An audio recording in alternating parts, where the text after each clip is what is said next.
Hello Year 10s, this is Mrs Elliott's hand, about to talk you through the exam style questions in the further maths book in chapter 2. I've just put my hand there because it seemed to be going out of focus a bit when I didn't. Hopefully when I sit down it'll be okay. Right, so you only really need to listen in if you struggled with any of these questions, and of course you can fast forward to any that you had a problem with. So question 1. That was a solve the equation one. So solving the equation 2 times 15 minus 4a equals 4 times 3a plus 7. I don't think there's anything too tricky about this one. I will just multiply it out. Actually, no, you could start off by dividing both sides by 2. That might be a bit flash. So that would leave you with 15 minus 4a on this side is 2 times 3a plus 7. So all I've done is divide by 2. Obviously you could have just multiplied out, just means your numbers would be a bit bigger. 15 minus 4a on this side then, and 6a plus 14 on that side when you multiply it out. And then getting all your a's on one side and all your numbers on the other. So add 4a to both sides. 15 equals 10a plus 14. Subtract 14 from both sides, so 1 equals 10a. Divide by 10. 1 over 10 equals a. So hopefully that one was okay. Next one, we've got a triangle. See if I can fit this on the same board. Triangle with sides given in algebraic form. So I've got an x times x plus 1. I've got an x times 2x minus 3 and an x plus 3x minus 1. And they want, find an expression for the perimeter of the triangle. Write your answer as simply as possible. So clearly the perimeter of this triangle is going to be all of these added together. So I'll put P equals for perimeter x times x plus 1 plus x times 2x minus 3, and this x plus 3x minus 1. Okay, I haven't got any common factors here, so the only thing I can really do is multiply it out and then see if I can factorize. So I've got an x squared plus an x plus a 2x squared minus a 3x plus an x squared minus an x plus a 3x, so that's plus a 2x minus 3. Collect together my like terms, so x squared, 2x squared and another x squared, so I've got 4x squareds. I've got an x, a minus 3x and a plus 2x, so altogether I've got no x's, and then I've just got a minus 3 on the end. So that's actually quite nice and simple. I'm just going to have a quick check to make sure that those aren't the answers in the back of the book, whilst you have a quick look as well, just make sure you're happy with those. So nothing too bad about those, and you'll notice in the chapter they are considered to be sort of grade B and C sort of questions. Yes, we've got those two right, so that's good. Okay, so I will obliterate these off my board and go on to question 3. So question 3 is an algebraic fraction question, and it is also it's got some squares in it, so we'll see what we end up with here. So simplifying as much as possible, the expression 6y squared plus 4y, again all squared, all over 6y minus 4y. Oh, that's a bit bizarre, isn't it? 6y minus 4y is just 2y, isn't it? Okay. I don't think there's anything in here that I would particularly do any simplification to. Those have got a common factor of 2y squared. I suppose you could do that. I think I'm just going to multiply it out though. 36y squared plus 16y squared all over 2y. So on the top I've got what, 52y squared over 2y, so that's going to give me 26y.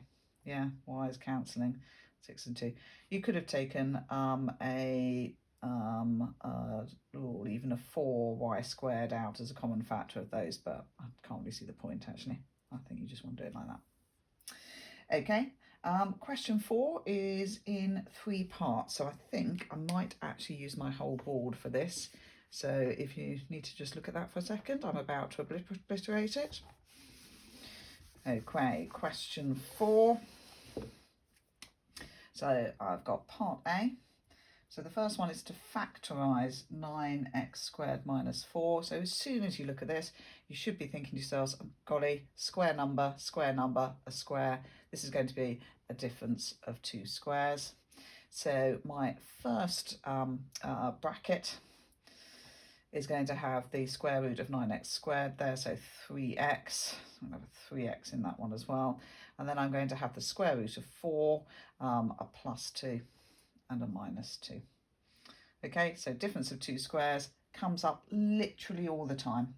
Yeah, even in quite complex A-level questions, difference of 2 squares comes up and sometimes floors people, so watch out for it wherever you go. Next one is a basic quadratic factorization, except it's not basic because we've got a 6 as our what do we call it, coefficient in front of the x squared term.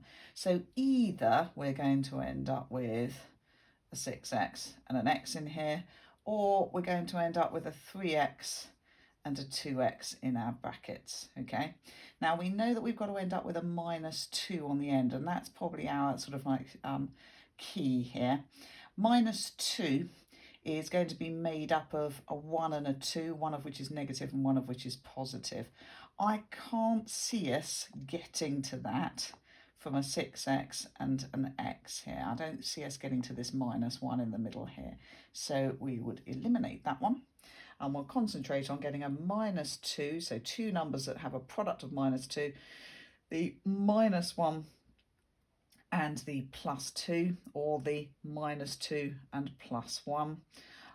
If we want a minus 1 here, I think if we put a minus 2 in here, that will give us a minus 4x, and a plus 1 in here, that will give us a plus 3x.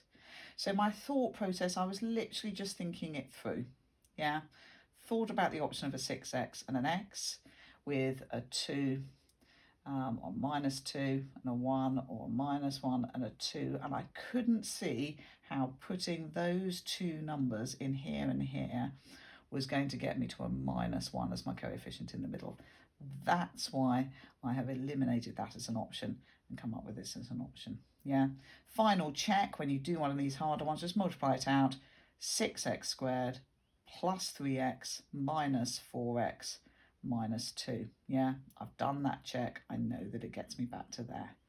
You will have time in the exam to do that check, and it will be a shame for you to get one of these ones with the wrong signs if you don't do the check.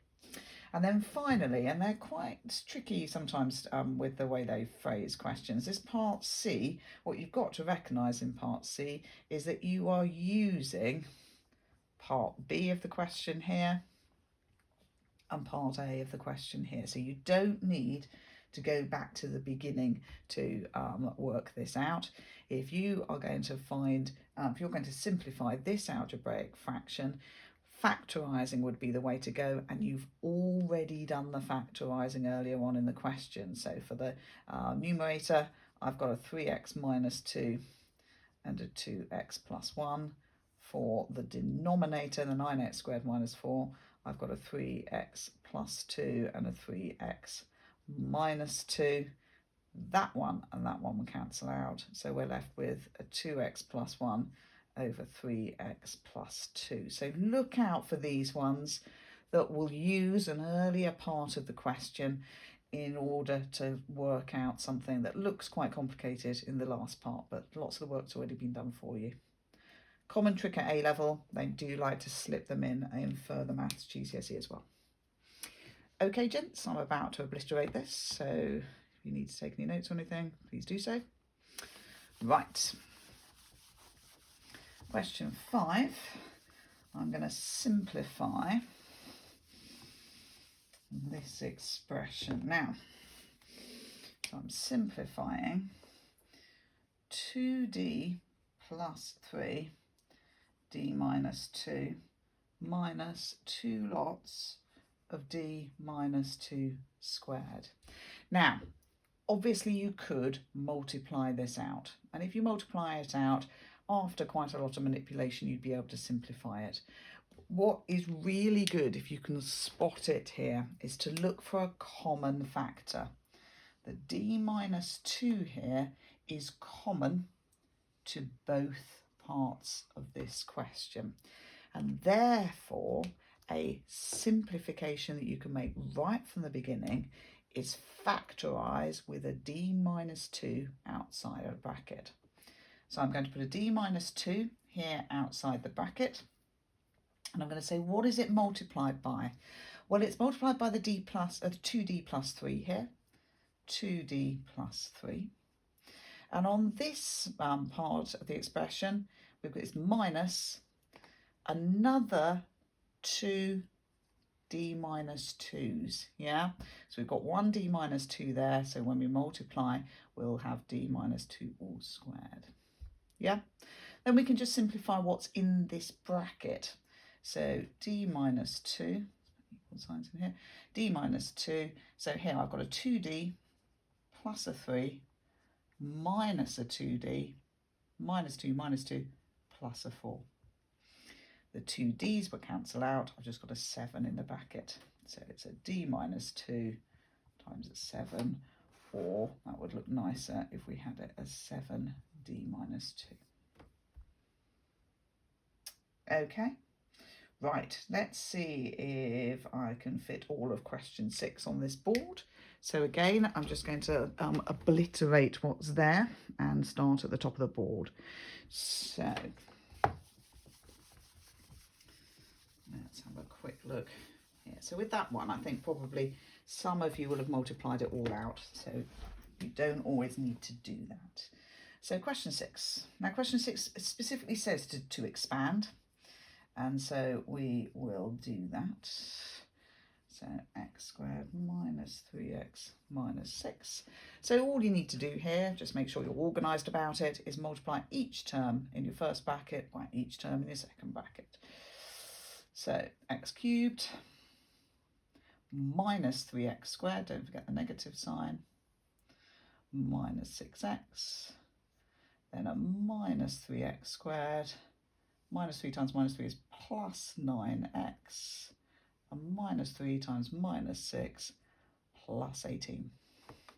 And then just simplify x cubed, then I've got a minus 3x squared and another minus 3x squared, so a minus 6x squared, a minus 6x and a plus 9x is a plus 3x, and then a plus 18.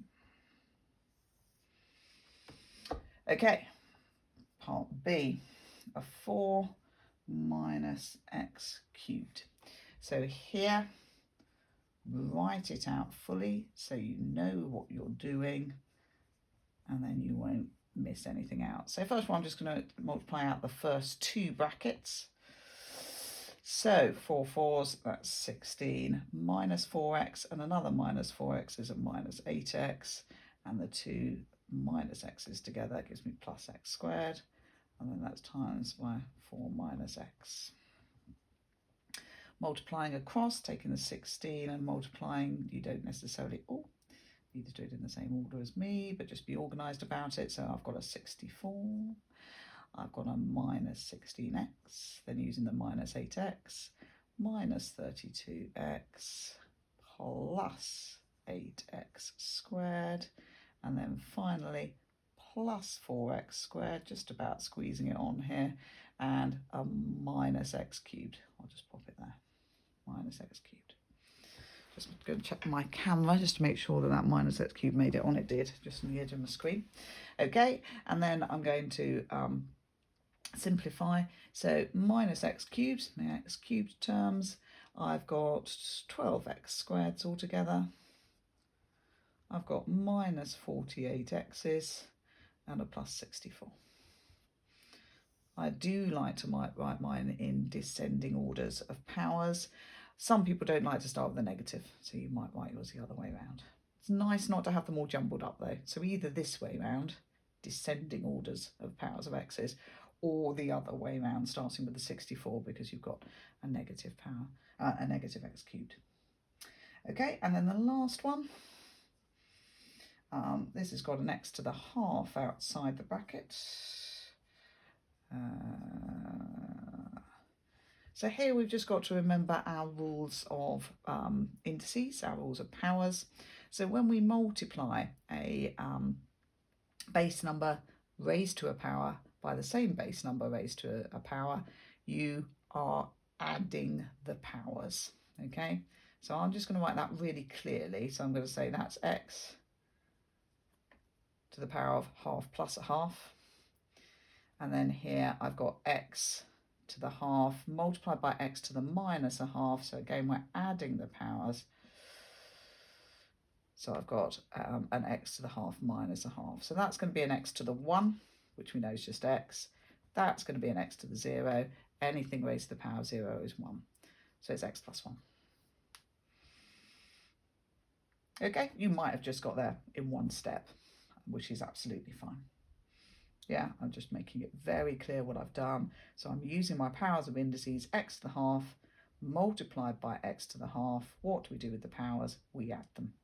X to the half multiplied by x to the minus a half. Again, we add those powers. Yeah, everyone okay with question 6? I'm about to obliterate it, so pause there if you need to review your workings or anything. Okay, question 7. Factorize as much as possible.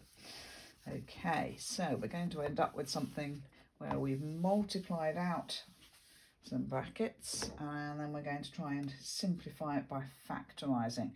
I can't see any shortcuts with this one. 5x minus 3 squared, no common factors or anything lurking. So I think the only thing that I can do here is to multiply out that bracket and multiply out that bracket. The thing that will trip some people up here is that, the negative. So I'm going to make sure that I keep my multiplied out brackets from my first one separate from my multiplied out brackets from my second one. And I think I'm also, for the purpose of writing this out for you guys actually, I am also going to write them out as double brackets so that we definitely don't do anything silly when we're squaring. So we know that something squared is something multiplied by itself. Here we go. And this is something multiplied by itself as well. So this lot here, I'm going to put it all in a bracket, keep that negative sign all in a bracket. So that negative sign remains throughout the question. I'm going to have 25x squared. I'm going to have a minus 15x and a minus 15x. That's a minus 30x. A minus 3 times minus 3 is a plus 9. Over here, I'm going to have a 9x squared, a minus 15x and a minus 15x, minus 30x. I think I can already see where there's a simplification going to happen here. And a minus 5 and a minus 5, so that's a plus 25. Okay, now I'm going to just write this out fully. 25x squared minus 30x plus 9. Then this negative sign is going to change the signs of everything in this bracket. So that's going to be a minus 9x squared, a plus 30x, and a minus 25. Simplifying, 25x squared minus 19x squared. I'm going to end up with a 16x squared. That's dealt with my x squareds. My x's, I've got a minus 30x and a plus 30x, so the x's will disappear. And I've got a plus 9 minus 25. I'm going to end up with a minus 16. So what have I got now? I've got 16 that I could put outside a bracket. X squared minus 1. I'm sure your difference of 2 squares was probably screaming out for you from there. Factorize it first though, otherwise if you just have 4x plus 4, 4x minus 4, that won't be in its simplest form because of the common factor of 16. 16, x minus 1, x plus 1 is in its most factorized form, gentlemen. So don't have 4x minus 4, 4x plus 4, because of course those 4s could themselves be taken outside the bracket. Yeah, quickest to do it at this stage here. So key thing here, just be organised with your workings to make sure you maintain this negative sign all the way through, and then it changes the signs and then it will simplify beautifully. Okay, I'm about to obliterate this, so again, pause if you need to just make a note of anything in those workings. Final question, question 8. So question 8, factorise as much as possible. Again, so we've got a 12x to the 4 plus 30x cubed minus 72x squared. So what we've basically got to do here is find our highest common factor to start with. So all of these powers are x squareds or greater, so we know that there's going to be an x squared outside a bracket. And all of these, I think the highest common factor of those is going to be a 6. So 6x squared is going to go outside my bracket. Now I'm going to factorise this. So I'm going to have a 2x squared to give me the 12x to the 4 term. I'm going to have a 5x to give me the 30x cubed term. And I'm going to have a minus 12 as my final term there. I'm guessing this will factorise since it is a factorising question. So I'm going to factorise that quadratic. I know that I'm going to have a 2x and an x as my first terms in the brackets because this is a prime number, not like the 6x squared that we had to deal with previously where we had 2 options. This one we've only got the option of 2x and an x. Our numbers that we can have to give us a product of minus 12 are 12s and 1s. I don't think 12s and 1s are going to get us to this 5. 6s and 2s. I don't think 6s and 2s are going to get us to a 5 either. 4 and 6, that's 10 or 2. No, I don't think that's going to work. So I think it's probably going to be the 3 and the 4. Yeah. So with the 3 and the 4, I think if we had an 8 and a minus 3, we'd get to that. So to get an 8, we need a plus 4 to multiply by the 2x. And to get the minus 3, we're going to have the minus 3 times the x. So I was thinking about all those factor pairs over here. 6 and 2 and 3 and 4, or 4 and 3. One of them being positive and one of them being negative. And thinking those through and seeing which ones, when multiplied by a 2 and a 1, I could get as a combination to get me to the 5. Yeah, well, that's that one factorised. Okay, gents, hopefully that has explained any issues you had with these.